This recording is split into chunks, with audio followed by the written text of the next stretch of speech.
Good evening once again, ladies and gentlemen, colleague, friends. I can say we are very happy to be here, or at least I am very happy to be again in Bratislava, in this wonderful place.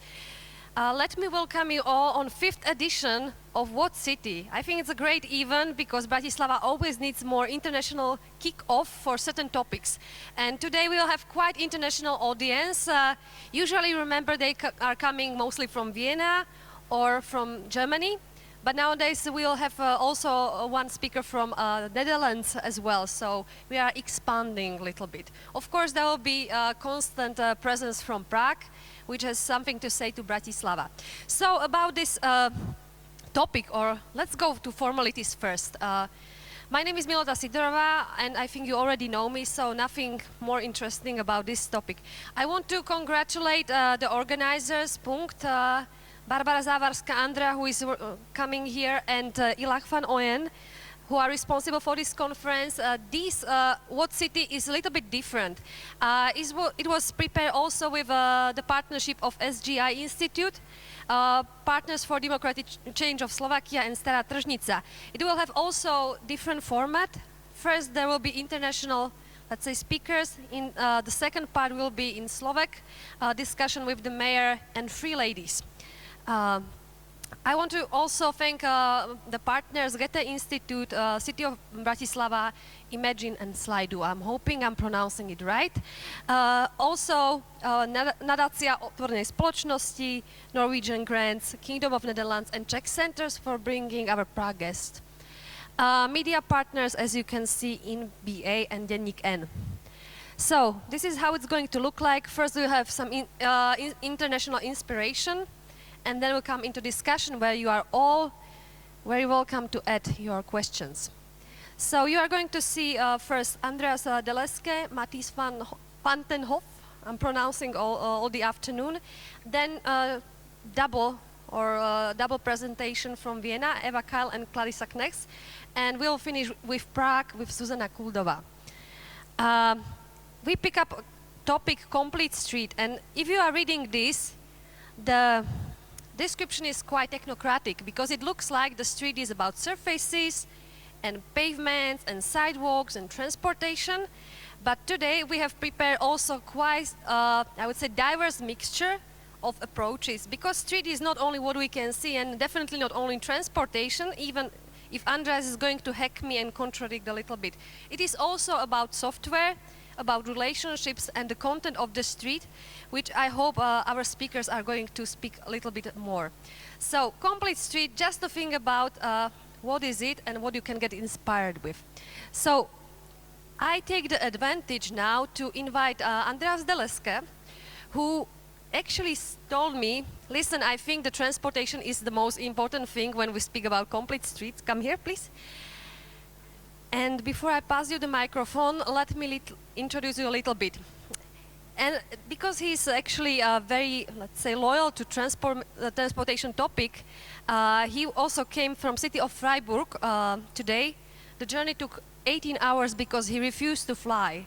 Why is this so? Maybe it's coming to your background. He studied, or his background is kind of IT guy, technological guy, and in connection to the project WOBAN, he was one of not founders but most important people for a certain time responsible for creation of this district. This district is not a model but rather a prototype, now for 20 years old, built on ecological principles, energy efficiency, and after 20 years I hope you are going to tell us a little bit about bumps of participation, co-living and transportation. If there is something I forgot today about you, you have to speak by yourself because I'm leaving the stage and passing the mic to you. I will try my best. Hello, first of all, thanks for the kind invitation to Bratislava. I've been here only once, driving by 30 years ago with my family on the way to Poland, so I have no memories, but I see this is a really living, vivid city, and I'm a bit envious of you, of your next steps that you can realize and what you can do here. When we started, I will explain where the district is and so on. when we started, the working name was Model District, and the more we got involved in doing the things we could, we thought a model is never possible. So every city is different, every street, the demand, the people might be slightly different or not, who knows. So the title stuck with us, but we are not feeling like a model. At best, we can deliver you some ideas or to get you emotional about city planning, because there's a lot of things to do. Now, my last slide. This is all I can say. This is the reality in our district. Well, the kids cannot eat from the street, but almost. This is the future, I would say. As far as, in my opinion, this is part of the future. But I'm joking, as you got already. Let me first introduce where we are. We are in the southwestern corner of Germany, 60 kilometers to Switzerland border and 25 kilometers to the French border. We have about half of your population. And by the way, the very first meeting we citizens did about 20 years ago in the Forum Vauban, we were less than half as much persons as you are. So as I said, I'm feeling envious. You will do better than we did. Now, in order to explain how come that Freiburg, quite a small university city, was or became the so-called eco-capital of at least Germany. Ironically, this is thanks to nuclear power. 40 years ago, a nuclear power plant would have built close to Freiburg, and there was a lot of protest. I could talk about that for 10 minutes, but at the end, the nuclear power plant was not built, and whoever is against one form of energy must explain where else shall the electricity and heat come from in the future. And this is one of the cornerstones of the ecological development in Freiburg. This is an aerial view. The Vauban district, or Quartier Vauban, French pronunciation, has been a barrack site owned by the French military but built by the Germans in the fascist period of our history. And as the Cold War was not yet over, the French took over the barrack for their own use. This is a historic image with the French soldiers, and actually in this building you see behind, I have my lunch several times a week, but it looks different today.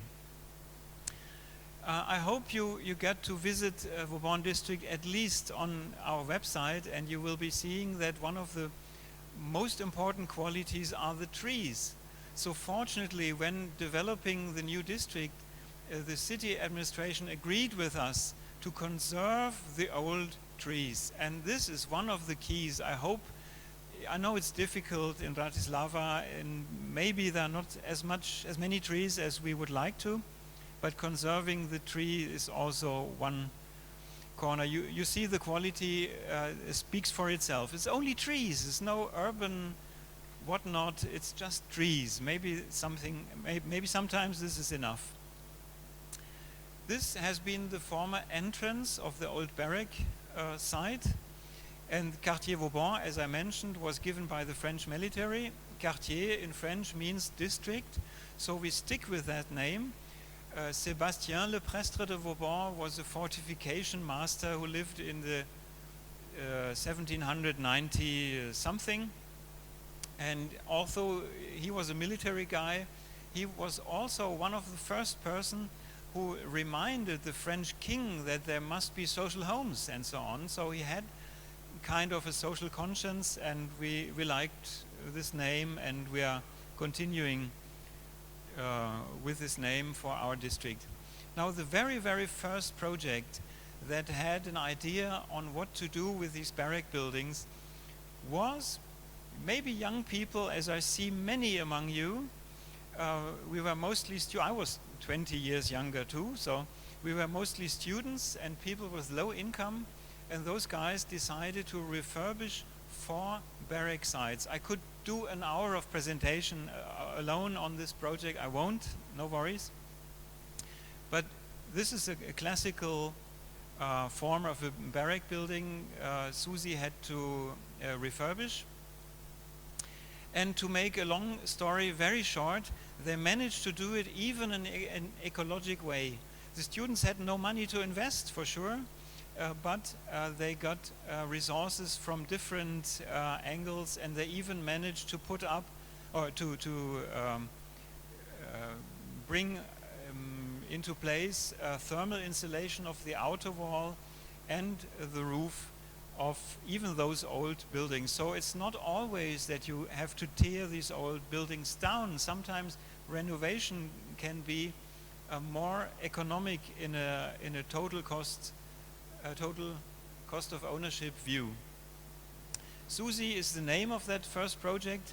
It stands for Self-Organized Independent Settlement Initiative, and they even integrate people that live in a wagon like this. So it's not what 30 years ago people called gypsies, but we wouldn't have problems with them. They integrate rather well. Unfortunately, we, the Forum Vauban, could not conserve or preserve all the old buildings. Many buildings in a good shape have been torn down, and there have been a conflict between us, Forum Vauban, who wanted to conserve more, and the city administration, who made a decision in the very first minute when starting the planning. So I want only to say that there was also a lot of friction. We are happy that the city collaborated with us. We are happy about the result, but sometimes there was a lot of friction and also frustration, and I'm sure you know what I'm talking about. This is the part, this is Vauban district halfway when the streets were being built. You see already the U-formed streets that avoid the passing traffic. And this is, maybe I got the order wrong, I'm not sure. And this is one example for renovated barrack building. This is where I have my lunch. Now this is the citizens center. It's also an association who bought this building for 1 Deutschmark because the city wanted to destroy it, and it was us, the Forum Vauban and others, who fought politically for the conservation of this building. When finally the city accepted that we could conserve the building, they didn't want to spend money, so once more we had to get the funding from different sources, but 20 minutes will not be enough to go into detail, I'm afraid. Now back to the U-formed streets. Most of the residential streets look like this. The forms are quite diverse because we don't have the usual developer style where a new district gets divided by 4. And I'm getting sarcastical now, but the former school buddies of the mayor, 4 of them have become developers, and each of them get a part of the district. This is not how it happened with us. We have about 60 different projects. That means maybe 20 to 60 different architects, and this explains the variety of our district. You'll see more images later, but now I would invite you to the most important topic. I have it not on slide because we don't have the time, but please, you are 1 hour away from Vienna, and 2 ladies from Vienna will be speaking afterwards. Please do call Mr. Hermann Knoflacher. He's a researcher in Vienna University. He can tell you what to do and how with the traffic. What we did, we estimated the used space. This is the black square up there. This surface in respect to the entire district with its red line, this surface quantity, almost 30%, would have been consumed by cars sitting in the streets or on the private property. This is a standard situation. And you can imagine that's not what we wanted, for sure. What we suggested, after all, okay, the very founders of the Forum Vauban said, let's make a total car-free district. And I omit the discussion which led to the compromise. We got to know that we have to allow some private cars. So then, where's the pointer? Wrong direction. You know, I'm not a technical guy. Never mind. It's there? Ah, yeah, now I see it. Okay. What we suggested is that we would prepare parking spaces for only half of the households and put them in an automatic garage. I've seen them in Bratislava, automatic garage where you have 3 or 4 cars or even one big house where you put several cars in. At the end, we ended up with the blue square. We have 2 conventional garages for about 50% of the households. It's interesting. There is a law in Germany dating from 1934, so it's from the fascist period of our history. There is a law that says whenever you build an apartment complex or a building whatsoever, you have to build or make at least 1 parking lot per apartment. There is no law for children's rooms. I have no kids and no cars, but maybe the right of the future children could be protected, and I could be required, theoretically, to provide 1 children's room in case I get kids, who knows, adopted or whatever. This second children's protection law does not exist, but in Germany we have the car protection law. I have no driving license, I never had one, but still, even in Vauban district, on paper, I have to provide 1 parking lot. Isn't that ironic? And I guess you agree that we really have to change the law. Now here, from Freiburg, we couldn't change the federal law, so we found a way, I'm not saying around it, but we made a compromise. We built, as I said, 2 conventional garages, and there's a third space over there. And this space is reserved for future car use. So now the city says it's fine, move in, have a car or not, but if there be more cars than the 2 garages can hold, we have to buy a third garage. So the law requirements are fulfilled, and yet we don't have unnecessary parking space. Now, it took really a long time for this 1 slide, but my personal conviction is that traffic in general is the one big parameter or lever you can pull, and if you change the traffic, that means reduce individual car use. If you pull that lever, then many things will change to the better in the city, and you will not be the first. New York has experienced this, as I heard. But if you make everything else and change every little detail and do nothing with the traffic, it is almost as if nothing happened. This is my personal opinion. So changing traffic is really the thing to do for the next future. But you can have your opinion. We have a tramway line connecting us with the city, and this blue zone is the zone where you are allowed to have a car, but if you own a car, you must park it in one of these garages.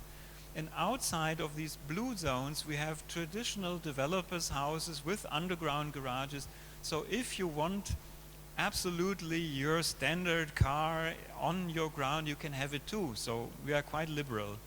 And as you see, the wording car-free district doesn't fit for Vauban district.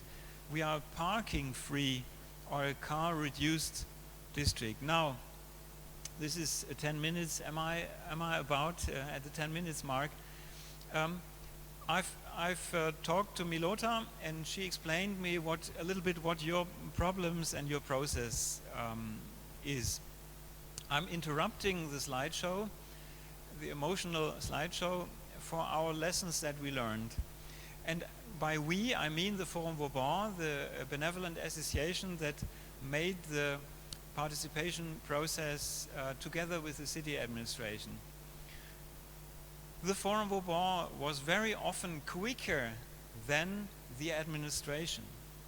And this is one of the keys, because when there's a public hearing and the professionals of the city who do urban planning all the time have their say, they will always be better and whatnot, and they know even one argument more. So be better prepared than them.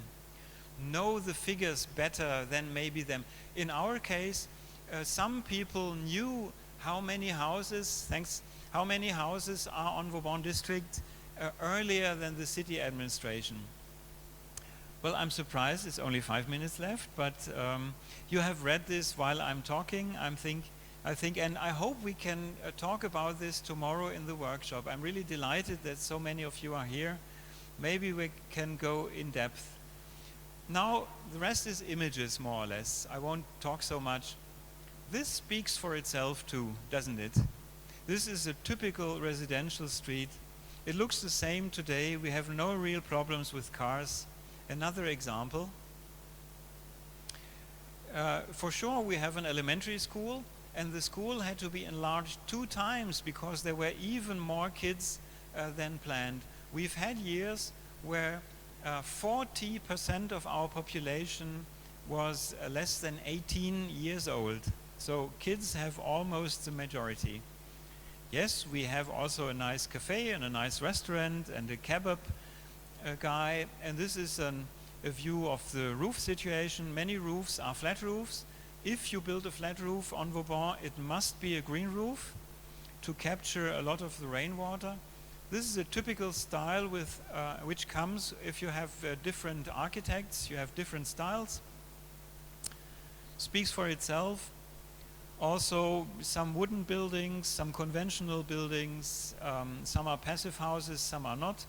And we have, as you surely immediately see, we have also the traditional developer that sticks to copy and paste. We have that too. This is another passive house. We don't have the time to address this, but it would be a very important topic.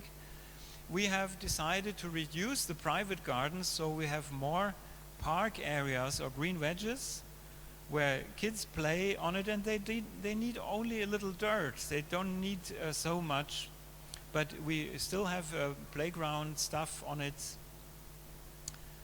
Another impression, we have a public oven that works at least twice a month, not in winter, where people can make their bread or their pizza. Some guys rented a piece of land from a farmer, and it's just a children's paradise where you can play or learn stuff. I know the goggles aren't there, but okay, hey, they are cautious. This is the natural border of Vauban district, a small creek. Another impression, as I said, I'm going very fast now. And let me address one important topic, which is energy. We try to improve the energy concept. So all the new buildings are so-called low-energy buildings. But today, after 20 years after our planning, the so-called low-energy housing standard is the federal standard. It's 70 or 65 kilowatt hours of heating demand per square meter. And yet, this isn't ambitious anymore, so you will be doing better. Freiburg decided from 2011 that all the houses have to be passive houses, and or better, it's 0 minutes, right? Okay. And yeah, and our heat source comes part from wood chips and part from cogeneration, and cogeneration would be a really important topic to talk about. I'm sorry we don't have the time. I live in a passive house. That's it. I hope we find some time. This is where I live. I hope we find some time for discussion. Thank you very much, and I'm looking forward to the other discussions, to the other presentations. Thank you. Wow. Andreas, please stay here. I was thinking what to ask because it's such a complex project. Yes. And one thing I wanted to say first, like, what did you tell to these people that come and live here? We have no parking places. What did you tell them? Because I think this is what Bratislava people would like to ask, but I will not ask this. I had the impression you were like the mayor of Vauban, you know, like No, you no. spoke, we did this, you did this, No. and the city respected us, you know.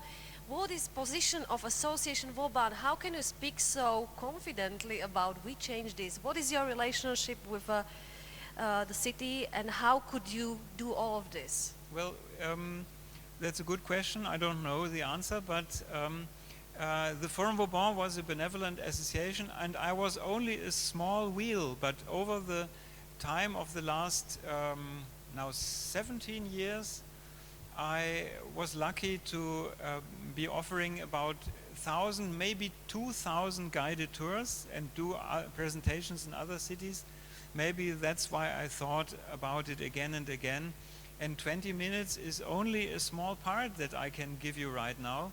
You might imagine that I would be able to do a 4-day presentation of Vauban district, and I think you wouldn't be bored. But we can't do it here. So come visit us and you will see. Did you respond maybe my question? Sorry. What is the partnership between Vauban what and is the city? Okay, formally the Forum Vauban has been, it doesn't exist anymore because the planning is done, a benevolent association, ein eingetragener Verein in German, nothing else. Unfortunately, the city administration did not only form a so-called task group, gemeinderätliche Arbeitsgruppe, now it's getting formal.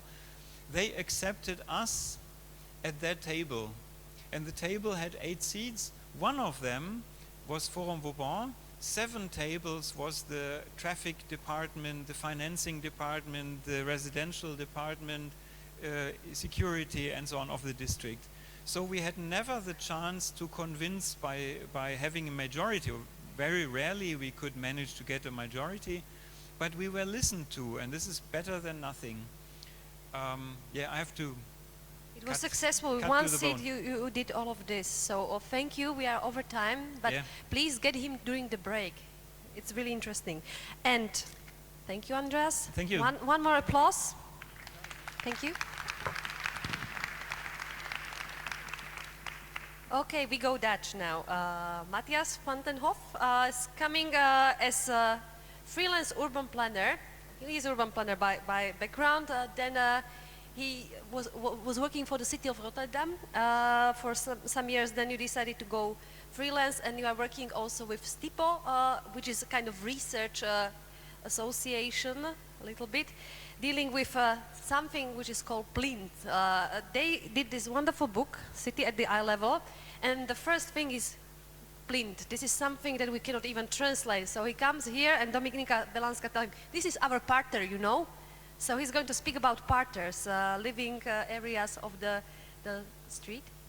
And I think this is where I end and pass you the mic. Can I take this one? Yes. Yes, I'm going to talk about the city at eye level. Thank you for the invitation, and I'm very glad to be here tonight.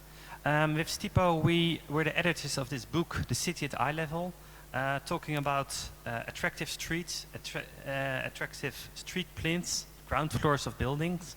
The book was made with a lot of articles by several international contributors, and I'm hoping I can do within 15 minutes a presentation that normally takes half an hour or longer.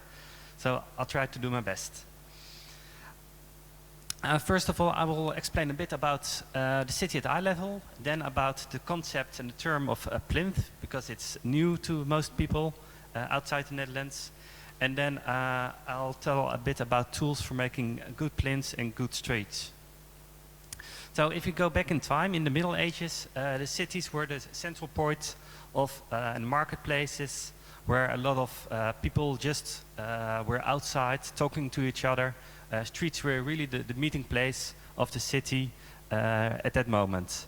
And also in the ages and decades after that, we see kind of formalization of the streets, more traffic in the streets, buildings alongside with shops in there. But still the street was the place where people came together, met each other, and were kind of the information and knowledge spillovers, but also for meeting was the street the place to be. But then, due to the modern planning doctrines in the 1950s, we see separation of function, separation of pedestrian flows, and separation of traffic. Getting this kind of streets, where the street was no longer the meeting place of the city, but the streets and infrastructure was more and more a barrier in the city. And we thought, okay, this is not the city we want anymore. And also a lot of inspiring and iconic thinkers like William White, Jane Jacobs, Jan Gehl have talked about this and written about this before us. And we were really inspired by them. Jane Jacobs talking about New York, Manhattan, walking the streets, going outside and protesting against all the new highways by Robert Moses. William White doing research for the Project for Public Spaces, also in New York, and he found out that what attracts people most, it would appear, is other people. So it's not cars, but people attract people. And one of his successors, Fred Kent, is also saying, if you plan cities for cars and traffic, you get cars and traffic. But if you plan for places and people, you get people and places. So that is what we're looking for, people and places for making attractive streets and attractive cities. So instead of urban and city development from the bird's eye view, we're really looking into urban development from the eye of the person, the eye level. And we don't want streets anymore as barriers in the street, where you have to be very cautious to cross the street, but we're looking at attractive streets. And for us, the street, a good street, a complete street, is having plinths. And what are the plinths? Now, basically, the ground floor of the buildings adjacent to the streets, you could say it's the human perspective of the building. Plinth is a Dutch term, and we translate it into English as plinth. It is quite a new term, so we hope that in a few years, the plinth will be an international term using for great ground floors adjacent to the street. Why is it so important? If you walk in a street, again, you have the road, but most of you don't look at the road. You look a bit about to the buildings, maybe to the sky, to the tree canopy, but most of all, most people look at the eye level. You look at the shops and the dwellings on the ground floor close to you. So the plinth is really the most important aspect of a building, but also of the street. It's the part of street with the functions. You look at it and it's really giving you a feel of comfort or not, if you have a good street or a bad street. So the plinth is the ground floor of the building, sometimes also the first floor included if you have a double plinth. But the most important aspect is the plinth is the connection between the street and the building, between the inside and the outside, and also between the private and the public. This scheme is, I would giving what is the city at eye level about. So it's both the public and the private. The private part is the plinth of the building, together with the street is the part giving you the feeling of the street, giving the comfort of the street, and if you want to go again or not. If the street is attractive, you'll come back and visit it. If the street is unattractive, you will probably take another route next time. So the plinth may be only 10% of the building. It determines 90% of the experience and your perception of the street. So it's really important to have a good plinth also for the feeling and the look of the street. If you have this kind of boring and dull facades, or like this one, no entries, no shops, even no windows in it, you probably will hurry on and not come back to the street again. What we're looking for is attractive streets with attractive plinths, functions that will attract people to stay, people will meet each other. Can be cafes, but also the public space is part of it. You will go there. And people always ask, why do we need these plinths? What is important about it? First of all, what I already said is about an attractive experience for people to come over there. It's also providing amenities, so shops and all kinds of amenities you can imagine. So also making it attractive again. Also research shows that good plinths have also a better economic performance of the streets. And also social security is very important. If you have more functions, more people on the streets, it will also give more eyes, more uses, so streets are safer. And last but not least, it's also adding value for the property owner of the building, but also adding value to the city itself, because all together this is making more attractive and more sustainable cities. And attractive plinths is really not about one aspect, it's about a lot of aspects that is important. We always say we have 3 levels you have to look at. First is the neighborhood. A building is in the street and the street is in the neighborhood, so at least the neighborhood should be right. It's about density, about fine grain, about walking and cycling routes, but also about partnerships in the neighborhood. Second is about the street. The street should be a walkable street. It should be a balance between cars and pedestrians. I think you don't need carless streets because that can be very dull as well, but parkingless streets will be very attractive. But the street also maybe needs trees, places to sit, but also street and place management for the amenities that are over there. And the last level is the building. So the building, you need no blank walls, you need entrances, you need units. The more units, the better, because that's giving more activity to the street and to the building.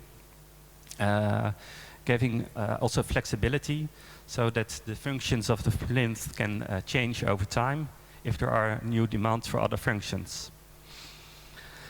And the connection between the street and the building should not be really a hard border. You can imagine there is a kind of zone in between the street and the building that's giving places for street cafes, terraces outside for bars, but also dwellings can have small seats outside, maybe some ownership of the pedestrian zone, so people will also sit outside in front of their houses. How can we create and maintain these great plinths and places? For us, it's about a triangle of 3 things, about software, hardware, and orgware.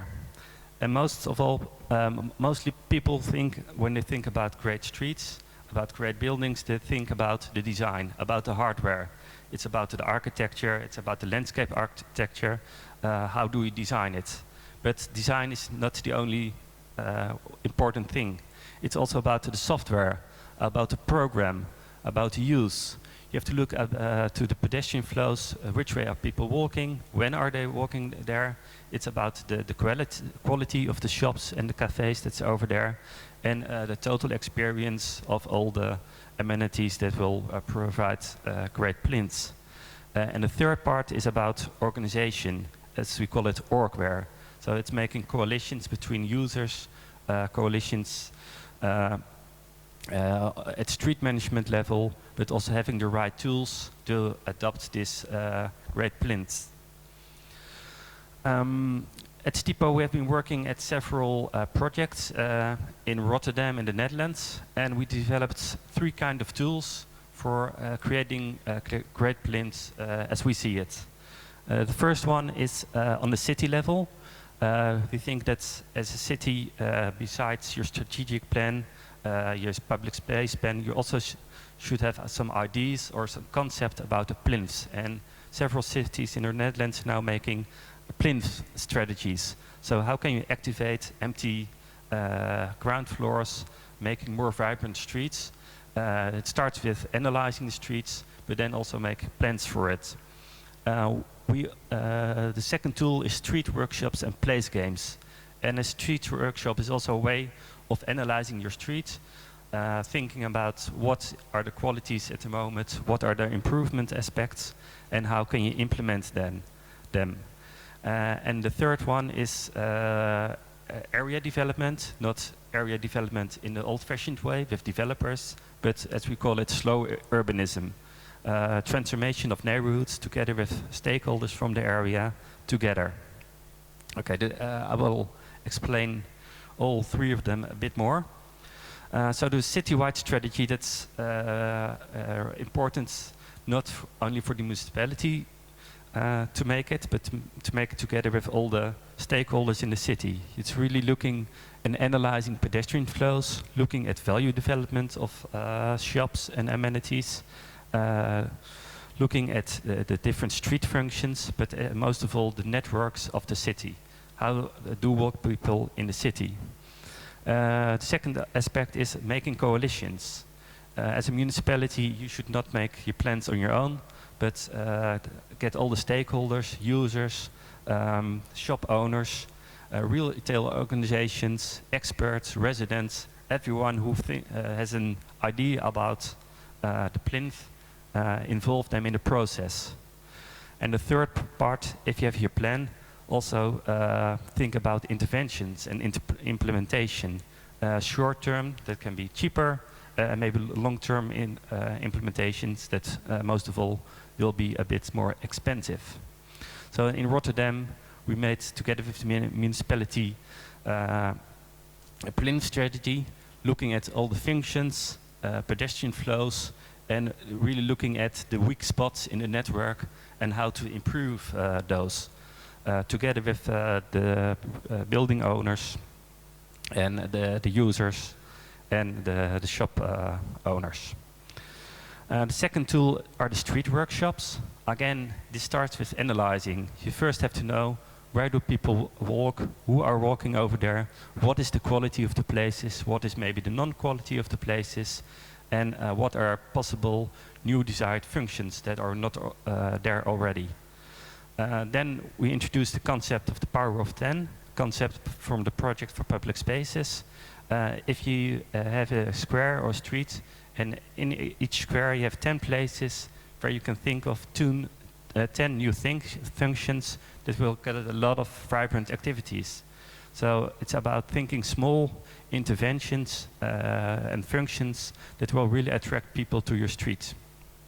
And again, you have to think about an improvement program. How can you upgrade your street? How can you implement these activities and working together again with all the stakeholders in the street. Such a street workshop or place game, you can do it in 2 days.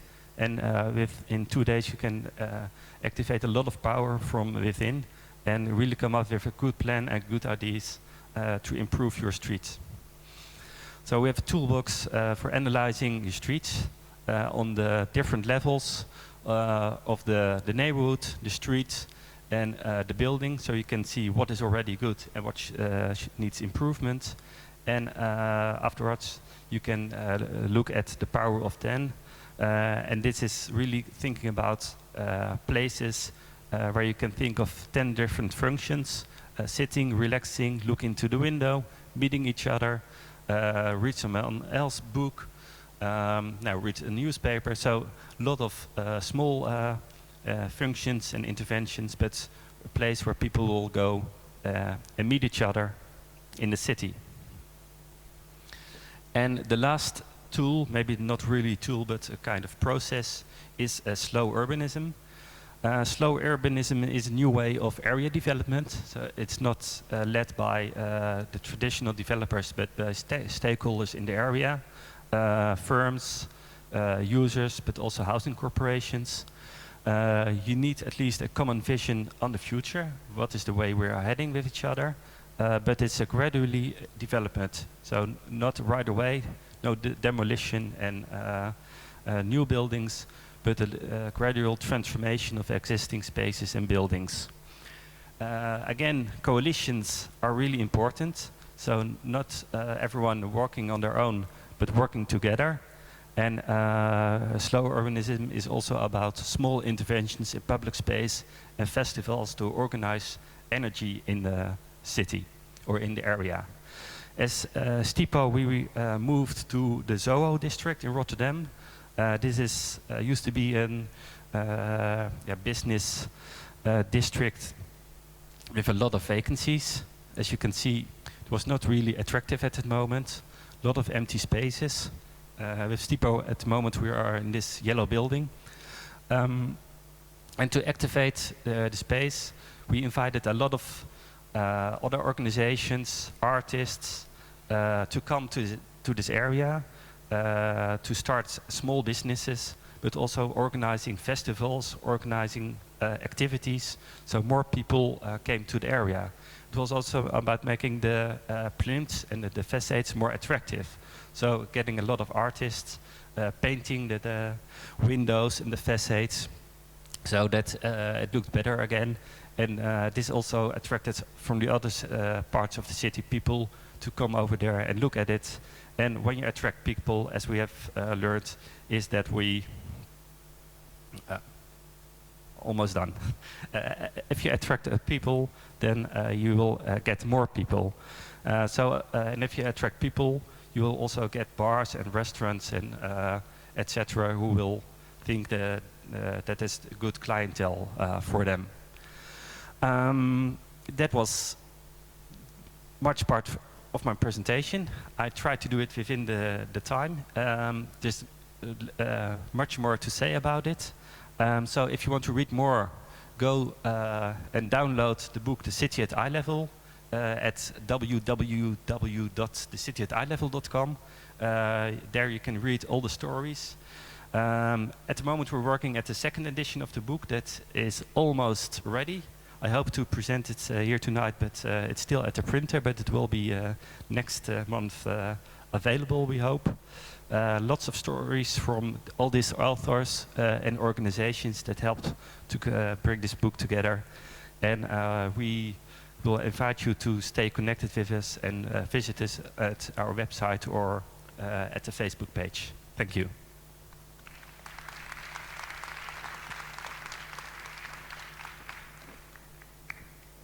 Nice theoretical framework. Thank you for Plint. Now one question, there's your mic. What do you think about Plints of Obchodná Street? It's the street where we took you in the afternoon. I think the most interesting part is not the plinths itself, but the courtyards. So most streets have just the buildings with the facades, and it really surprised me that at these streets there were so many courtyards, hidden treasures of the street, with a lot of possibilities, but also a lot of quality. And I think it's, I already thought that would be a really nice chapter for our third edition of the book, because these courtyards, we didn't think of it yet, but also in the inner city of Bratislava, I saw a lot of these small courtyards, semi-private places, I guess, but adding small places for bars, restaurants, and all that kind of activity. So I think it's a lot of possibilities for making a great street. Okay, so one chapter for Obchodná, and you said also we tried to make the street more attractive, but you also been to Obchodná. Do you think it's attractive, or what do you understand under the term attractive street? Because, you know, we complain a lot about, for example, how it looks like. I think the mix of traffic was really good at the street. So it's not only have a pedestrian street, but having also the tram in there, maybe bicycles. I didn't see a lot of them, but you told me there were people biking there. Also, that was accessible by car. What I missed maybe were the trees in the streets. And some of the streets further on, they had really nice trees. So I thought, okay, if you really want to make a nice street out of there, maybe get some trees in there, if possible. Okay, thank you. One more applause. We go Vienna now. Now there will be two wonderful ladies from city of Vienna, from the magistrate. First will be Eva Kail and Clarissa Knechts, but I invite them both at the same time in here. And first, I think you're going to see the legend because Eva Kail is one of the first activator of process of participation itself in city of Vienna 25 years ago. And when Matthias was speaking about, or gave this question, we want to know who is walking the street. She was actually looking for the answer, who is walking the street in Vienna, and she found out there were more women than men. So she is going to speak about gender aspects and how gender actually activated the whole process of participation. This is what I will say about you, and then your colleague Clarissa Knechts, who is also working in the city of Vienna, will speak about how in this context they got into the conversion of the most famous street in Vienna and most dense street, possibly Maria-Hilfer-Straße, which ended up last summer. So, two of your microphones, there is a clicker, and the floor is yours. Good evening. Thank you for the invitation. I arrived here for the first time with the train, and it was really impressive to realize to go in the train in the central station, and then in 60 minutes you are here, get out at the central station, and how we are the closest capitals in Europe, and it's a really good neighborhood. I just want to give you a very short framework about our connection to public space from the gender perspective, and to tell you a bit the story. And then Clarissa takes over with our latest and most prominent project of redesign of a street. It started 25 years ago, and we were young, enthusiastic co-workers within the city of Vienna, and we had a workshop also with students, and we discussed public space, and then we just described to each other how we move, how we feel in the city, and what we like, what we dislike. And this was so fascinating that we said we would like to make an exhibition, and we convinced the city council of a planning. And at that time it was really a new topic, public space. Now it's very hip, everybody talks about public space, but at that time it was not a topic at all. And it was also for the first time really to say what are the interests of women and girls. And for example, for the first time we looked at the data and the model split, which are for mobility planners, the most important figure. We just did it for the first time, and we could show that 2/3 of pedestrian ways are done by women, and 2/3 of motorized traffic is done by men. Now this has changed a bit. It's not so, the gap is not so big anymore, but this was a very clear message. And it was also for the first time to think about spaces of anxiety or well-being, and also to see all the different target groups, because we accompanied a young girl, old women, a Turkish housewife, a student in a wheelchair, just to show the different patterns of everyday life. And this was a very big success, a big response. It was a bit up in the air as a topic. And so for the mobility needs and patterns, I think it's you have to repeat it. It's women have lower income, they possess less cars, they have less choice of transport means, they do more care work, they have complexer everyday life patterns.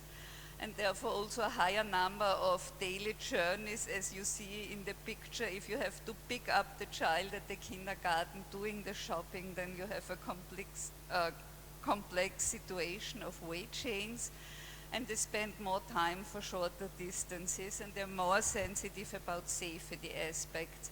And therefore gender-sensitive traffic planning has to consider the condition of both sexes and the different gender roles.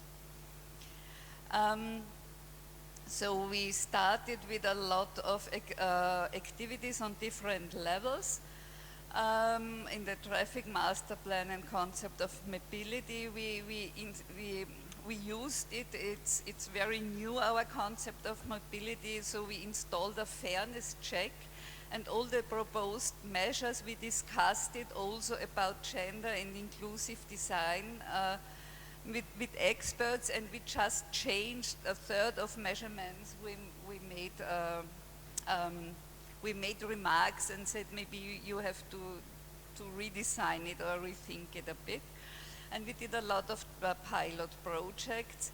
And the mainstreaming, so the strategy was to do pilot projects first, and what was successful or proved sensible was then mainstreamed, and there were a lot of maps or checklists. And I think one important is the functional scheme, because we realized that for traffic planners, so they are very trained on public transport, on bicycle, but the network of pedestrian ways is much more invisible, and you have to look harder and discuss it more. And really we call it the desire lines, where people really want to go. Where are the main entrances, for example, schools or a supermarket, and where people really want to cross the street, and to make this visible, because very often it's the car, the desire lines of the cars, they are very clear, but the desire lines of pedestrians, you really have to make them clear. And we had a pilot project. This was Maria-Hilfer-Straße. It's a whole small district in Vienna, and we focused there. And it was chosen because the political board was very engaged, and it's still the only political district where they have a women's commission there. And for example, the commissions, they walked around in the evening to identify spaces of anxiety and to discuss where they have to improve the lighting. And the district level is very important in Vienna, because they are responsible for the financing and funding of all the design of local streets. And we did a lot. We worked there with about 3 years. And we developed together with the different departments, because all the departments who have to tackle with public space were involved there.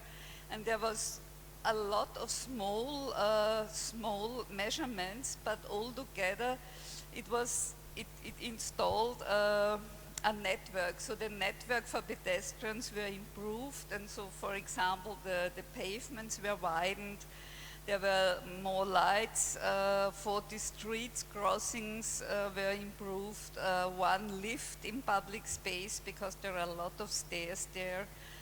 And in the end, you see that it was really putting all the small measurements together. It really improves the everyday quality for pedestrians.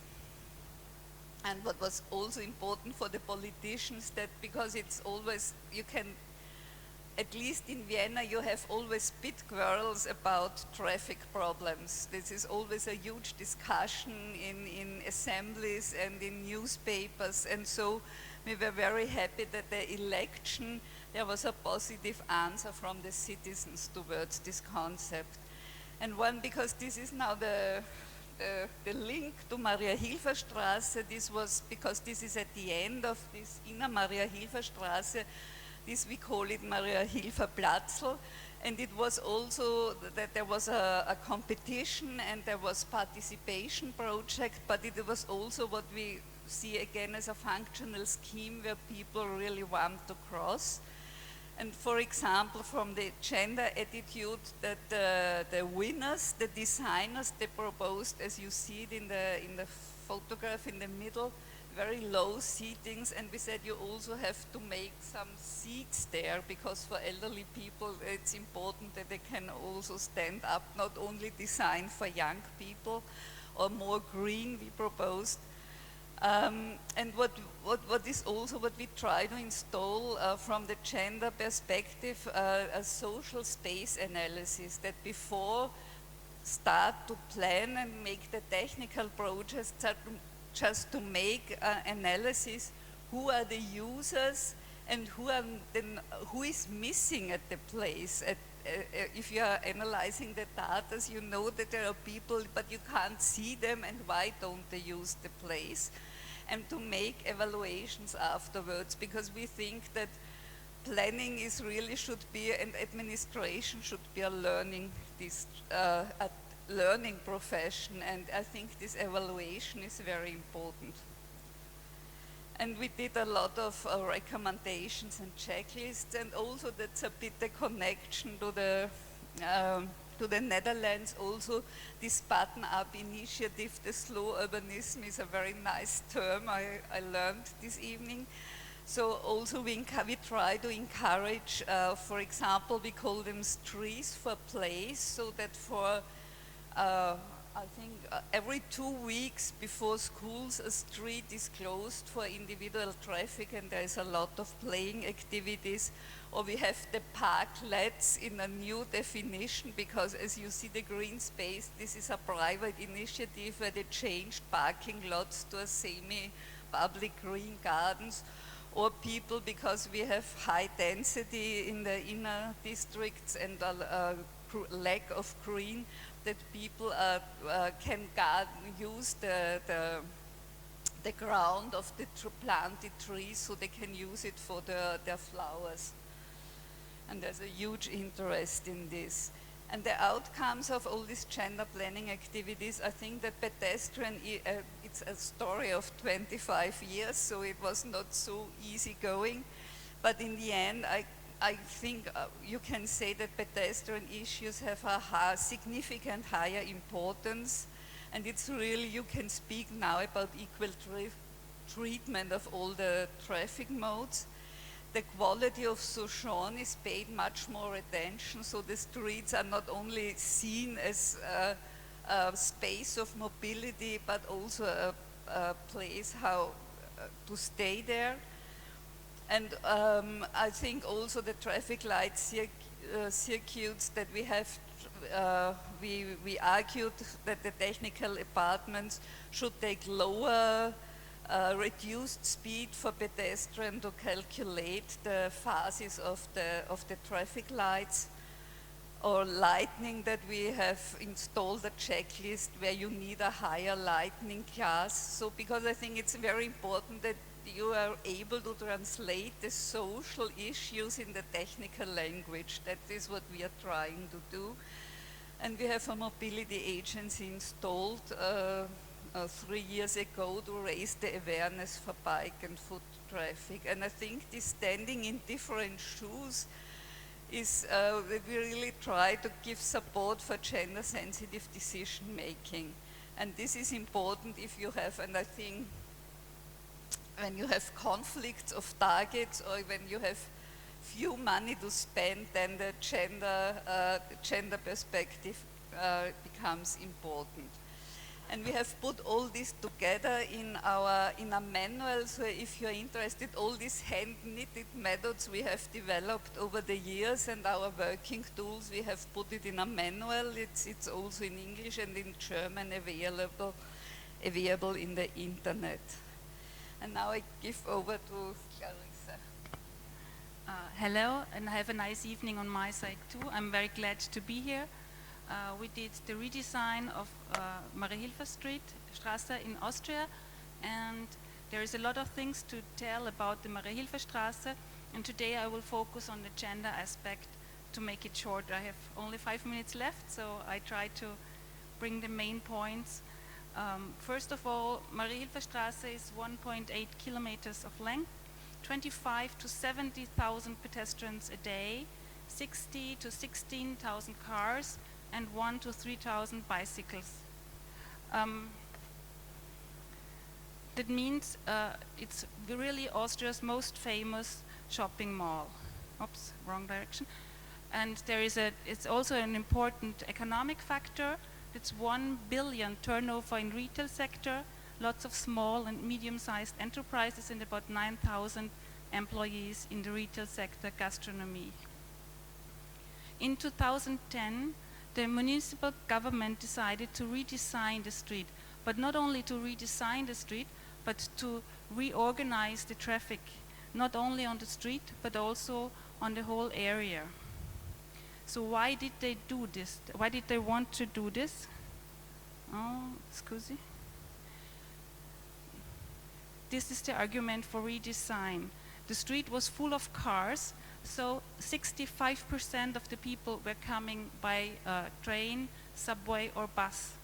On the street itself, it's over 60% people walking, and it's only 9% coming by car to the street, and less than 1/3 going by car on the street.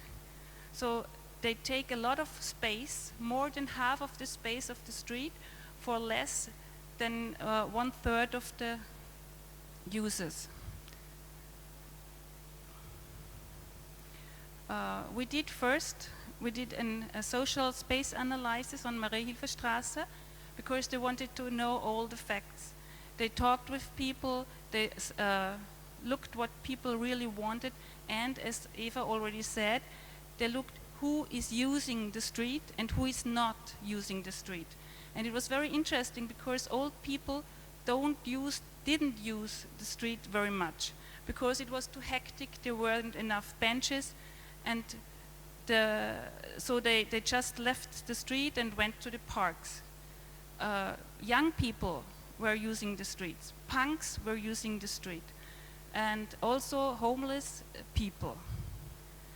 They decided to keep these people on the street, to make space for them, but to make it comfortable for all the people using it. So they wanted to have people sitting in sidewalk cafes, but also consumption-free zones for the other people. And to make it comfortable for all of them, they wanted to have small pieces of groups, small places where people could rest and where not too large groups could be seated. After the social space analysis, they did a dialogue.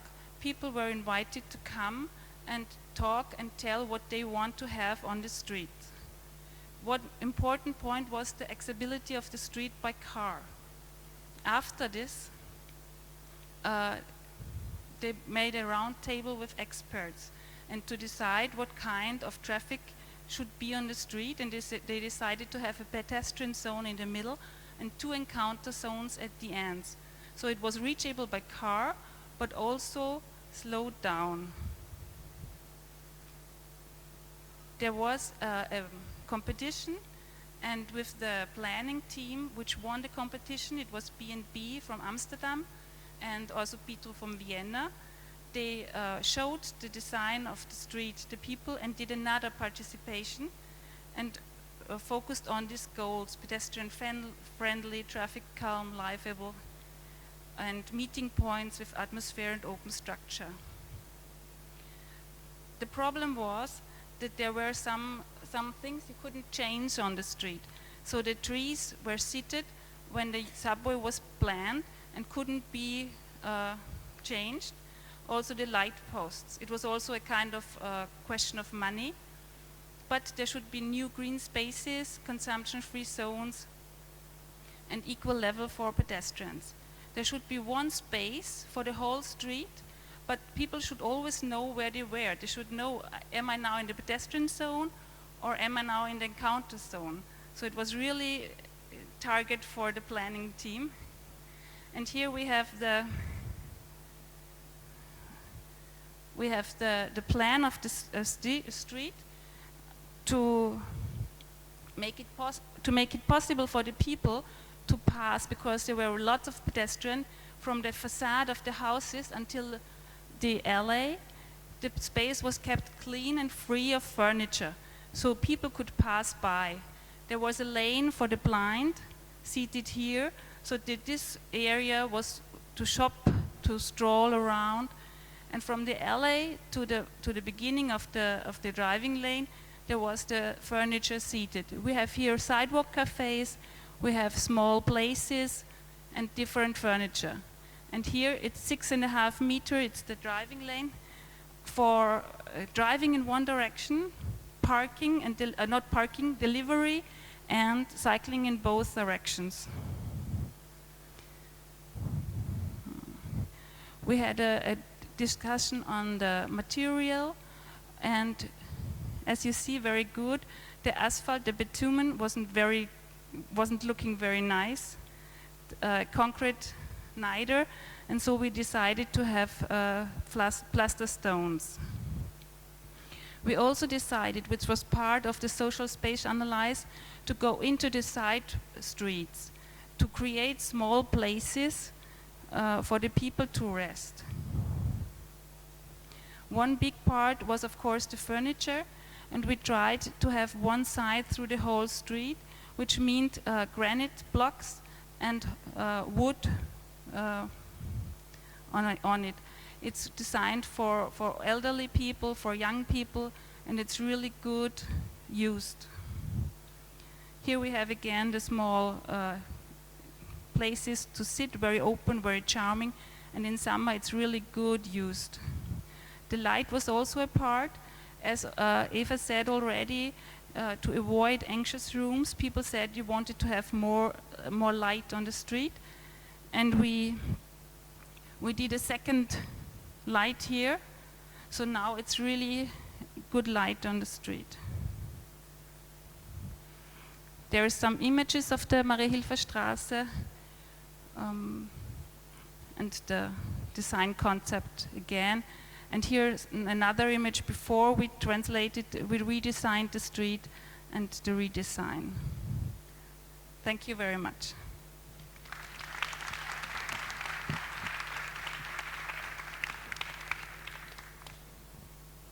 Thank you, a lot of information.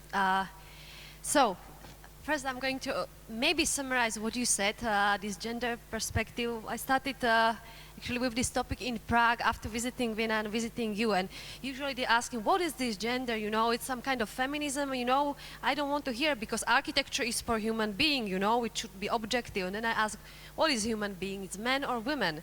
And after your presentation we can see there are differences how men and women are using public space, but you say it like it's a normal thing, you know, but you found out 25 years ago. What I like about this gender mainstreaming is that it kind of opened the horizon for understanding also the youngsters, older people, etc.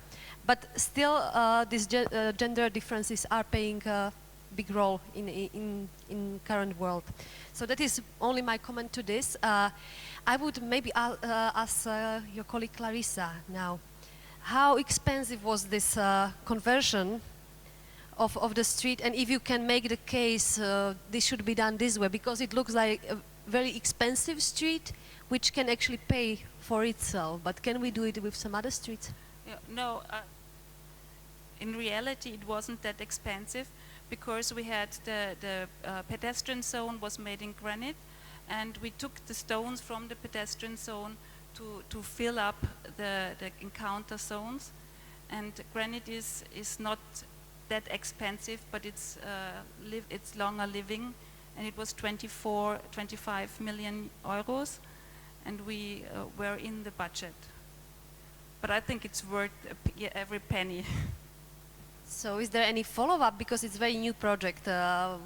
Is Vienna thinking of making more conversions like this in different districts? Yes, it's the wish of the politicians to make streets like this, or smaller streets. We already have Ottakringer Straße in every district. Okay. But we will see whether we get the money and how it works. And the districts, of course, they have to want it to, and to be ready to invest. Okay. For now, I would like to thank you. Leave us with these thoughts, very challenging for Bratislava.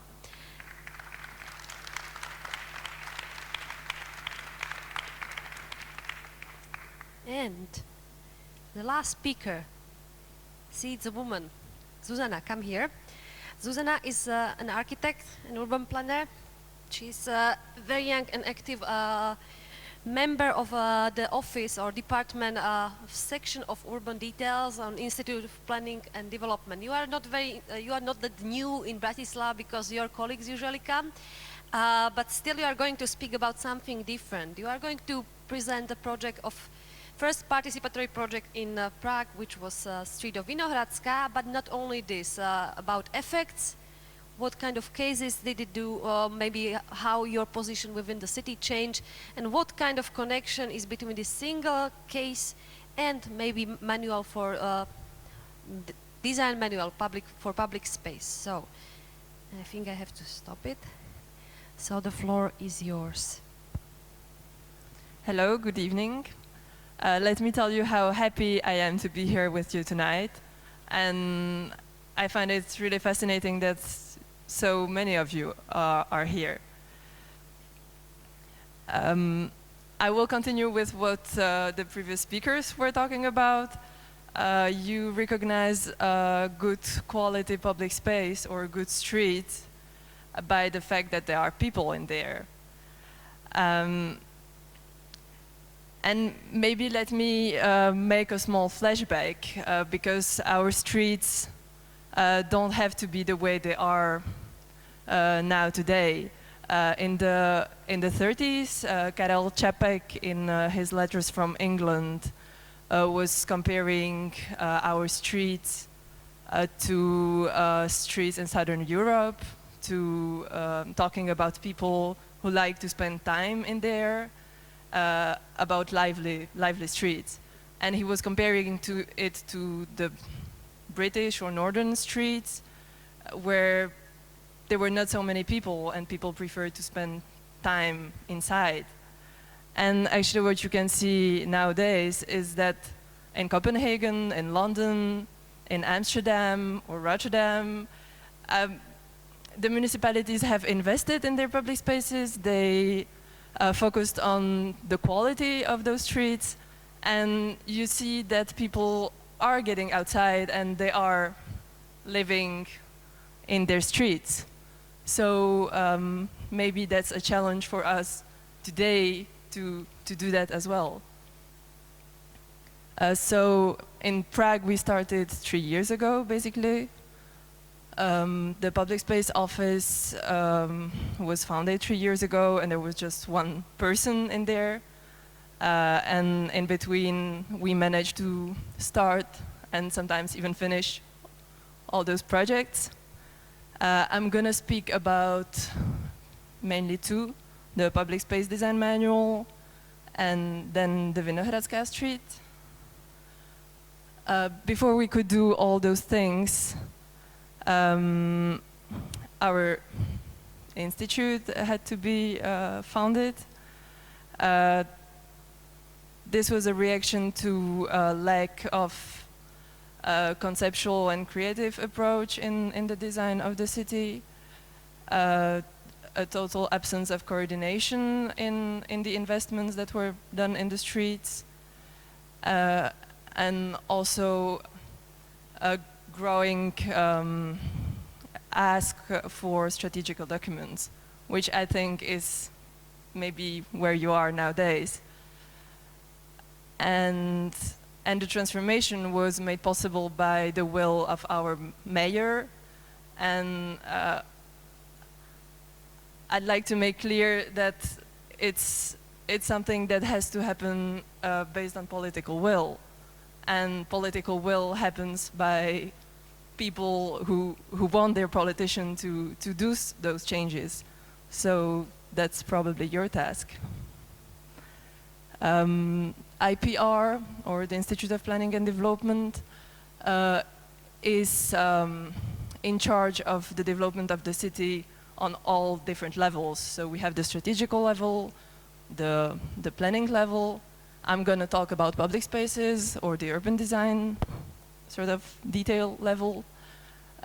We also have experts in infrastructure, and we have quite an extensive how do you say that? Well, we have a lot of geographical data, a lot of maps. That's maybe interesting to check since last year they are openly available, so we jumped into the open data movement. So have a look. Those are the main documents that are being drafted at IPR, and all of them follow the same main idea. So we communicate together to be sure that they go in the same direction, which is the fact that public spaces are forming the main structure of the city, and that's the thing you have to focus on.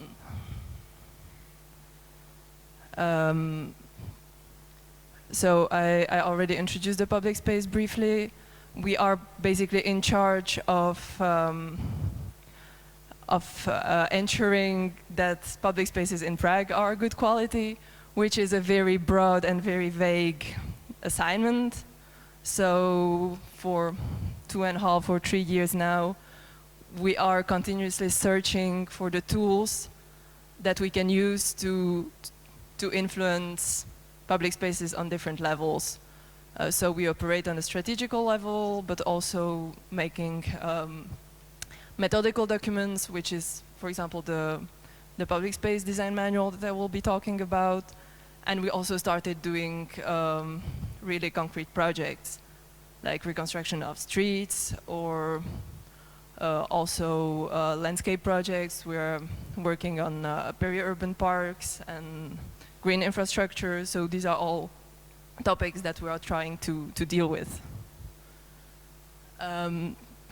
The Prague Public Space Strategy is basically the most general or the broadest document, where we analyzed what are the key problems about how the city is organized nowadays related to the public spaces. The document is mainly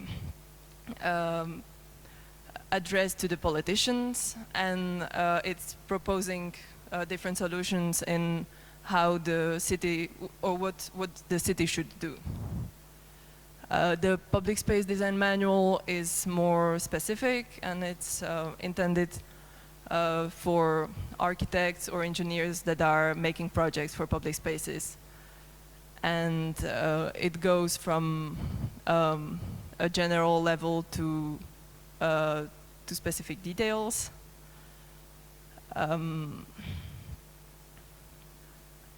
It's important to say that we are not dealing about urban planning. The quality of public spaces is already embodied in how the urban structure is designed, and that's something that is very important, and that's something that is addressed by the land use plan or the metropolitan plan. So because that's a very general topic, we intentionally really focused in how the streets themselves are organized. We had a big discussion about the fact that the manual should be a regulatory document, that it should be a sort of law, but that would actually be that would mean that we couldn't say a lot of things. I mean, for most things in the public spaces, you can't say you have to do exactly this and always this. You always have to consider all the different aspects of how the street is working, and so we made an effort in showing good and bad examples and trying to guide the architect to be able to find the right solution. But we're not there to say it has to be this big or this small. And the whole document is general. We never said this specific street is wrong or good, or in this place there should be this or that. We always had the rules in a general level. We made an effort to make the document easily accessible because we think it's a topic that is important not only for professionals, but it should be understandable for the broadest public. So all the rules are accompanied by small sketches that are explaining the principles of the rules. Each chapter has an explanatory text at the beginning where you should be able to understand the principles or the rules that are shown later. And there are always photos with examples of good and bad practice. So also to be able to bring the message to the public, we made a short movie that I will show you now. Dobrý den. Je něco, co byste si přáli změnit v této ulici? Mně vadí, že musím jezdit proti směru, abych se tam dostala. Jinak musím objíždět celou Rakúsku. No tak já se domnívám, že tady vlastně chybí nástavní ústroje, protože ty starší lidi asi pěknávaly. Já když se zpočátek, tak tam jsem odcházet po kilometru. Jsme mi tady, přímo tady mohl být před.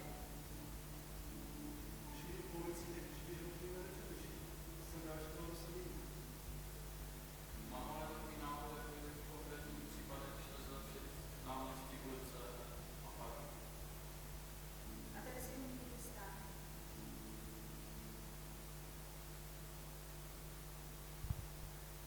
So this seems easy, but why it's not happening? One of the problems is that there are just way too many investors in our streets. These are basically all the companies that are investing in public spaces, and they just don't talk with each other. Maybe the situation here in Bratislava is different, but in Prague, really every company, even though it's city funded, they get money from the same municipality, they invest by themselves. And so here you can see an example of what happened after 2 or 3 years of negotiations. Well, basically you just see a normal sidewalk, right? But this is how it looked before. And big chances are that it would look like this again after the reconstruction, just painted new. Because the transportation company didn't talk with the lighting company, and they didn't really think about. And I mean, it looks just so easy. You just put all the poles in the green part, and actually if you paint them black, you just don't see them in the trees. But this is how it was. And while we were working on this project and on the manual, we had continuous discussions with the transportation company and also the mayors, and out of it, well, we managed to convince them that the solution is to make a project at the beginning for the whole street that would be able to deal about the quality of the space, and that would also be able to involve the public, the future users of the street. And that's how we managed to start the project of Hľadiska,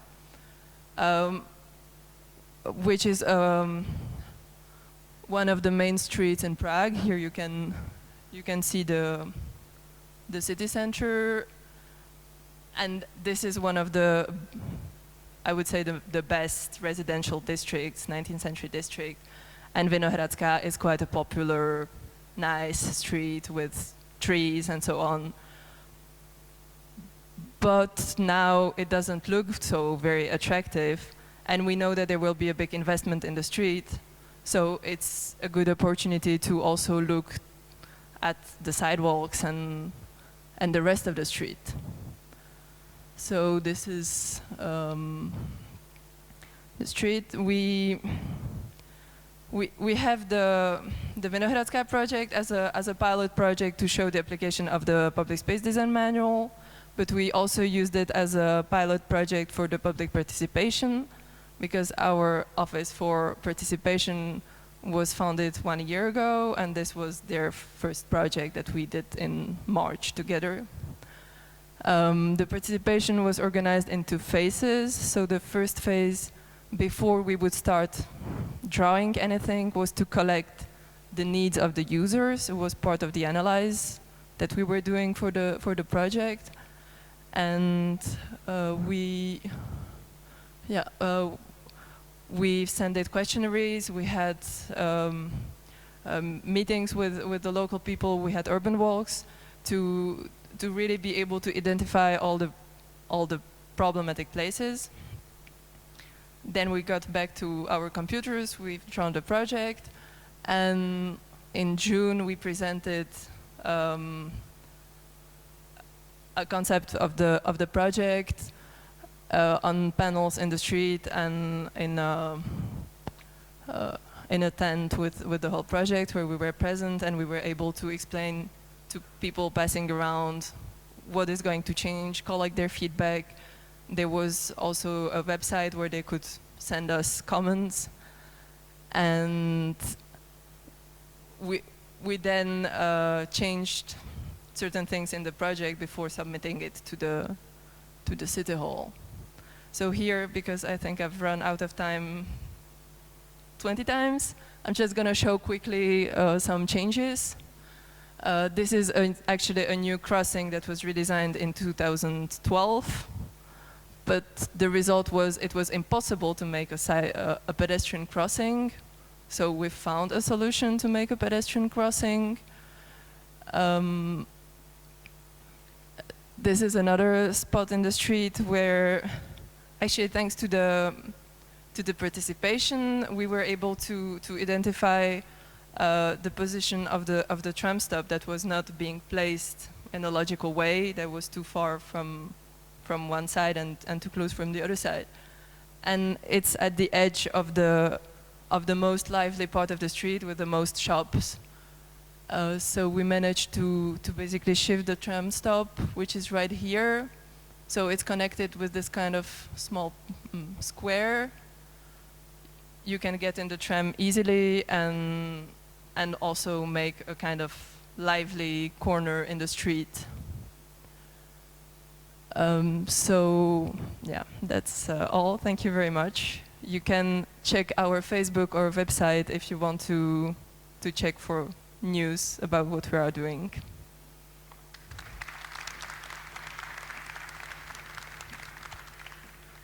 Zuzana, thank you. When we were meeting in Prague, I told her, please explain us a little bit about the process, not only the project itself. So now we see how complicated thing is to actually come to this project, and I just noticed, it looks so simply, no? No, it's not. So,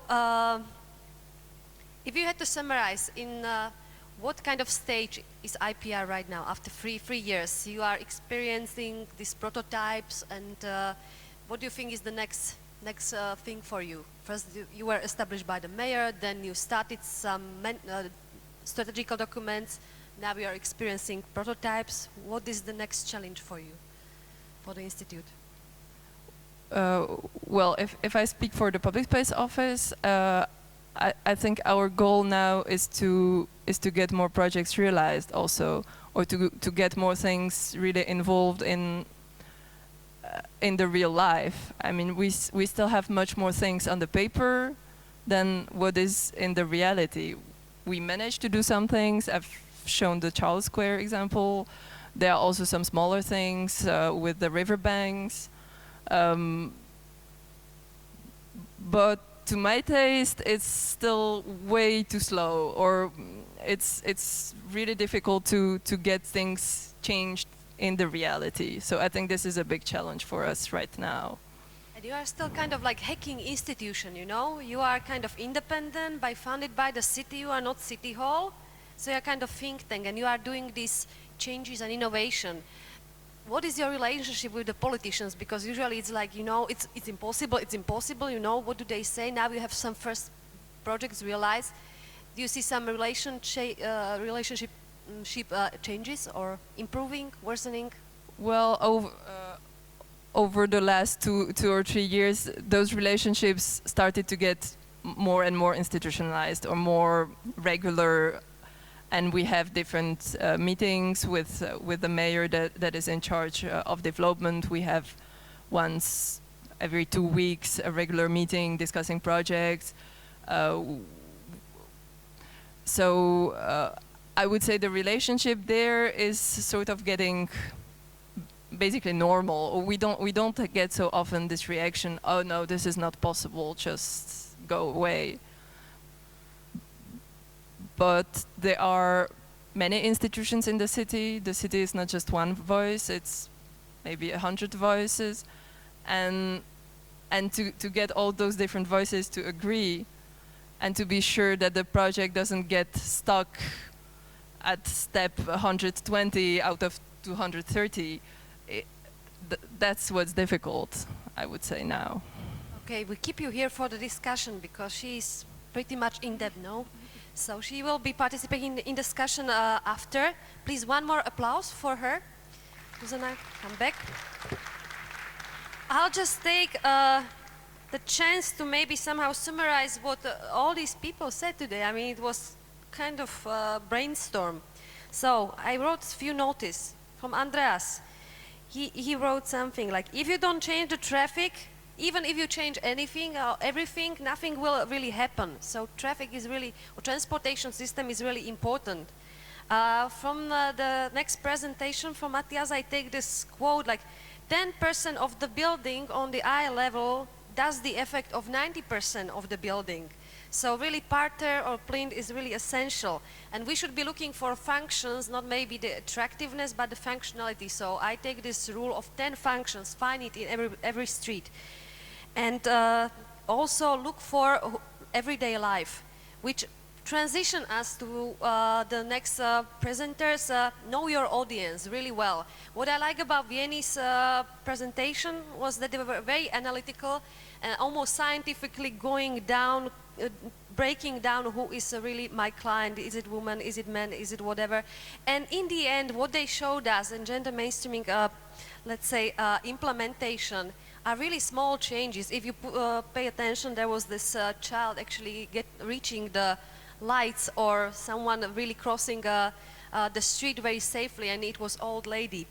So the small details really can influence the quality of everyday life, and you need to know it. You need to know your audience, not just going and to do some summary of how do we do it in other cities. You need to find your own demographics. From Zuzana, I also take that political will is important, and it's the main cause if you want to change something. We speak in Bratislava about some strategic documents and some conceptual things, but we have no infrastructure. I mean, look at how the municipality is running, how many people are in the office of the main architect. Can she do the work that 200 people are doing in this institution? So first you need to have someone who pushes this change, then creates the infrastructure, and then you can think about documents and some kind of prototypes. So I'm very happy that you are succeeding in this in 3 years.